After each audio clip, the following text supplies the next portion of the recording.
Naman natin ang iba pang balita mula sa PTV Davao.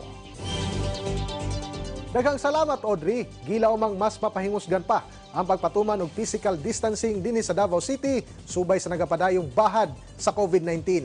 Kinihuman sa baguhay pa lang nga pagpasa sa ordinansa kalabot sa istriktong pagpatuman sa physical distancing. Ubos sa mga ordinansa magpatuman og usa ngadto sa 3 ka metrong kalayon ang mga tao nga mosulod sa usa ka establishmento. Kinahanglan usab nga dunay marking sa sulod aron masigurong magiyahan ang mga tao. Gimanduan po ang mga in charge sa establishmento nga mag-assign ug mag-monitor sa implementasyon sa physical distancing. Ang makalapas nga opisina ug business establishments makamulta og hangtod 5,000 pesos ug maximum nga usa ka tuig nga suspensyon silang business permit. Apil na usab nini ang mga opisina sa gobyerno. Gina-review pa sa City Legal Office ang mga ordinansa una permahan ni Davao City Mayor Sara Duterte.